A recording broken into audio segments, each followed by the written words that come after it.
it's Natasha, and thank you so much for joining me today. Well, I have a fun one that I've been wanting to try out for quite some time. This is nothing outrageous, but it does make gorgeous cards. So I went through my embossing folders. I had to remind myself to keep kind of using embossing folders. I guess it's not something that I always reach for, but I have picked out these four.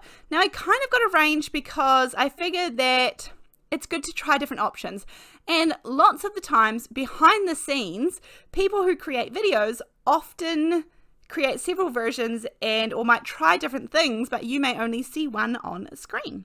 So I have picked this one. This is the Bold Floral Drape by Altenew. Then this one here is the Fanciful Flowers by Creative Expressions. Then the next one is Calming Cluster by Altenew. And then the final one is one by Kraft's Companion. I don't know the name of it, but I'll find it.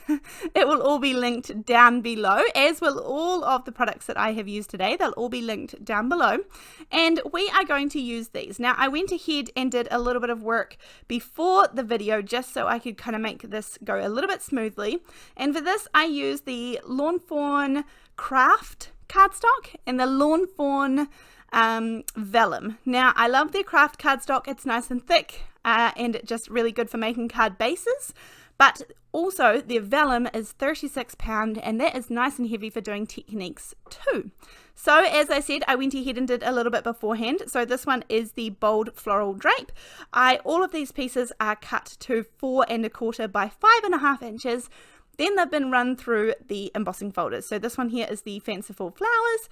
I just thought I would do kind of a floral one, then a leafy one, then one that had kind of like an image, and that's the Calming Cluster one here, and then just sort of a partial image, which is the tree from Creative Expressions, Kraft's Companion, sorry, and that's this one. So just trying to get a bit of a range of what you may have as well, and figuring out for myself what may or may not work.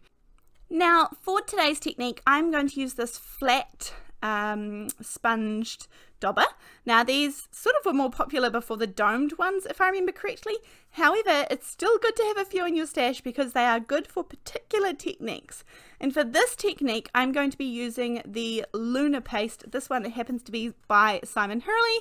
There are so many different ones out there these days that you could try. I have put a little bit down on a non-stick mat. This colour in particular is called Slippery When Wet. I know that he has an actual gold colour out there. It's quite hard to get a hold of every time it seems to be out of stock. So I will find it at some point, but I am lightly going over the vellum. So just trying to catch the raised pieces. Now, there are several things that I really like about this Lunar paste, which has made me look at the other colours. At the moment, this is the only one I have, but I do like it also because we're putting it in such a thin application. It's obviously going to dry super, super fast, and it's pretty successful at really only catching the raised pieces of the image. So I was pretty impressed at this point. If you don't capture the raised parts, and if you get some of the other parts, don't despair, keep going, keep moving forward, because either we can turn it into a feature or we can hide it because when there's a will, there's a way. There's always a way. Now, if you don't have these flat sponges, the other things that I thought about using is things like a flat paintbrush that had a flat edge to it or a beveled edge to it that you could use, or if you could use like a credit card or like a gift card and swipe it over, see how that would go. I mean, lots of different ways. As I said, you can try what works for you. You might have some kind of blending brushes that might work well for this. Just a fair warning that this stuff does dry really fast, and I'm not sure, but I'm suggesting that it may dry permanent, so don't go using your best, most expensive brushes and then say, Natasha told me and it ruined it. So yeah, just double check. Now, here I am using just kind of a spattering of the gold over it, trying not to get super, super incredible coverage. I like that too. I really like how that worked out, and I'm just going to go in with a couple of other things. This is some Hero Arts Unicorn White Pigment ink. Now, I did get a different blending brush for this, obviously, foam, and I'm going lightly over with this one. I mean, I like that look. You could leave this as is. You could do this with any coloured, any light oxide inks would look gorgeous doing this. I like the coverage. I decided to come in and go over sort of sporadically over top with a little bit of gold. I like that too. I was just really trying out all different things. I thought that you might like to see all the different options that I worked with, that I kind of thought of, was trying out. It's very sparkly, shiny, and yeah, I just like it. Now here I came to the tree. I must admit I found this one difficult to not get any of the outside edges. If I'd used a smaller brush, I'm sure that would have worked well. As I said, I just had my big foam, and so at this point I'm like, right, I'll turn this into a feature then. So this is on the vellum, and as I said, this is heavier weight vellum, and it's still going to curl up a little bit on me. This is natural when you add wet or damp elements to your vellum. If you have really thin vellum, then I suggest this may not work, but you will see that this one curls up. It doesn't curl up enough that I can't use it. So you'll see once it's dry that it's very usable, and I can see this being a very fun feature, or that we add a little more to it. But anyway, sparkly, gold, gorgeous, still see-through vellum. So that's a whole nother technique. I mean, we could use that. So this is when they are dry. I just picked out a couple of them so that you could kind of see the different options. So this one, again, not super curled up. I let it dry, then I put it under a book for about 20 minutes while I was crafting on some of the other ones, and that's how it came out. So I think that there are plenty of ways we could use this. Then all of the rest of them are pretty self-explanatory, and this one here, again, just gorgeous. I really like that there's just a focal image rather than an all-over pattern like the rest of them. So when I was thinking about which ones I wanted to use, I'm drawn naturally to these ones, and I thought I would do two of a different pattern. I really wanted to do just the bold floral drape, so the two on the left. However, I thought just for something a little different, I will try two different ones. Now I'm going to do two very different techniques and two very different cards here. So we're going to start off with this one, trimming this down as always. If you've got any mistakes or bits that you don't particularly like, this is a great chance to be able to get rid of them. I'm cutting this down to be roughly 3 3/4 by 5 inches. That's kind of what I like, because on my 4 1/4 by 5.5 inch card bases, it ends up leaving a gorgeous white border. So even just here, I'm thinking, I like this. Nice and simple, but I really like this. Now this is the Layering Vintage Labels dies from Honeybee Stamps. I previously used this in a card with some recycled packaging, some corrugated cardboard packaging, run it through my Big Shot, and it looked stunning. So today I'm just going relatively plain and simple and using the labels pretty much as expected. I have the Thank You Sentiment, Simply Sentiment set by Pinkfresh Studios, and I'm going to stamp this out in some VersaFine Onyx Black ink. The main sentiment says thank you across the top, and then the little one, I think I end up stamping a little note to say, something like that across the top, and it just all fits nicely. Now I have cut this out in the same Kraft cardstock that I did the embossing on. Then I'm going to pop this up and you can kind of watch how my brain is working here. So I'm popping this up with a little bit of foam tape, which is fine, and then I have my daughter come in. She's also crafting beside me, so she's saying a little hello. Then I was like, no, that's not what I want. I need some twine or something to break this up, but I want it to go right through the middle. So I'm kind of going to put this little loop-de-loop around here so that I can kind of tighten it around the card front layer. So I know that doesn't kind of make sense, but when you see it, and you could probably make life much more simple for yourself than I did here. But if I do kind of like a circly thing, and then I'm going to take off the backing to the foam tape, pop this down onto the next layer, and again this just really helps that sentiment stand out off the background. And because we do have quite a shiny background, so I needed a bold sentiment that was going to not get lost behind all of that. And the white and the Kraft and the gold is kind of the colors we're going for, keeping just really those neutrals plus the gold. So I tighten this around the card front, and you could have it sitting up to the top a little bit more. I went pretty much for the center, give or take, and then tighten it, and then I'm going to pop a little bit of double-sided tape on the back of the card front here, and that way it will keep everything in place. Now, as a side note, I'm sure for the next good lot of videos, you're going to be hearing plenty of children in the background because it is school holidays here in New Zealand. The children are home for 7 weeks. This is our summer holidays through Christmas, and so they will likely be joining me, or you'll see little hands popping in and out and just voices in the background, and that's just life of being at home with the gorgeous kiddos.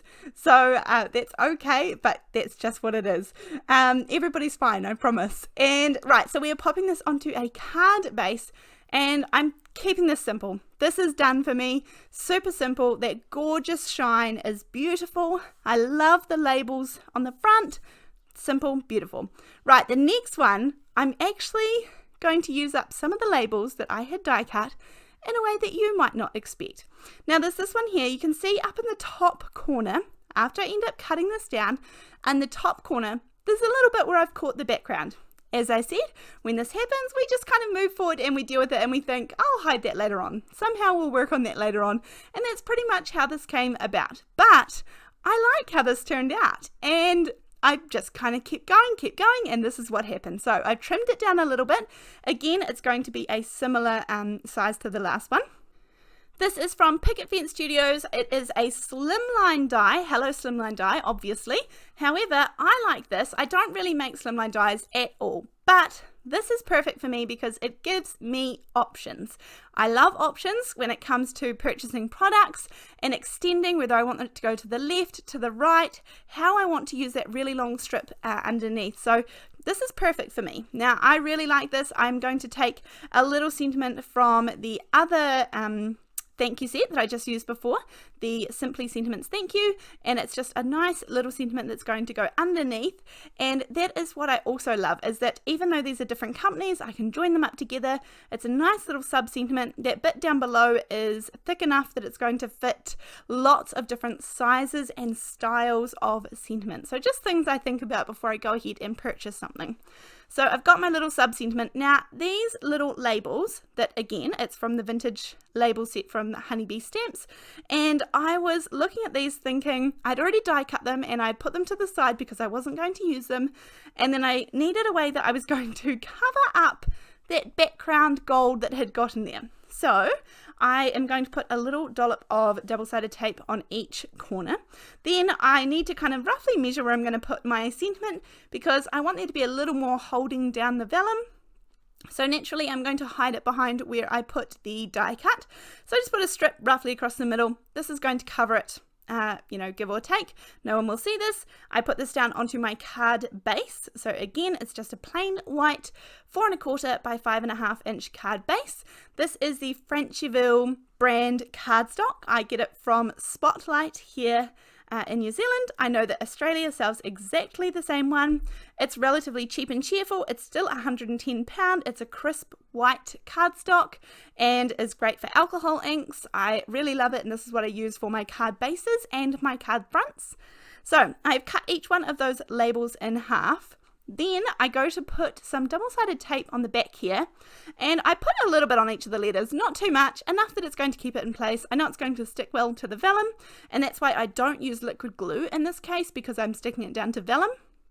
But once I peeled all of these off and then I put it against the background of the vellum and the gold, it just didn't stand out enough. It's a little bit too white on white, and it was okay, but just not quite enough. But if I pop some foam tape on the back, it just gives it that extra little shadow, and that is going to help it so much stand up off the background. So once I put foam tape on, you can see how much better that looks. And then this is going to be so simple. With each of the half labels that I have cut, I'm going to add a little bit of foam tape to the back of each one of them, again giving a little bit of dimension, but no more than what's already in the middle in case I end up sending this through the mail. I just put a little bit through the middle because I know I'm going to be cutting the corners of these as well, and then I'm actually going to use these like photo corners. So I'm going to put these in the corner of each one of my cards, and at the moment when I'm doing this, I know it looks a little bit funny, but bear with me, and then when we turn this around it's going to look good. And because of the decorative edge to the vintage labels, it's really easy to be able to line these up and kind of get them nice and even. So this was just a fun Another way to use the labels, perhaps different than maybe they were intended. So I use my little fussy cutting scissors, my little cutter bees, cut off the excess, and then when we turn it over, I think this looks pretty good. So I hope you've enjoyed this video today with lots of trials and figuring out things and kind of a look into how I do it as well.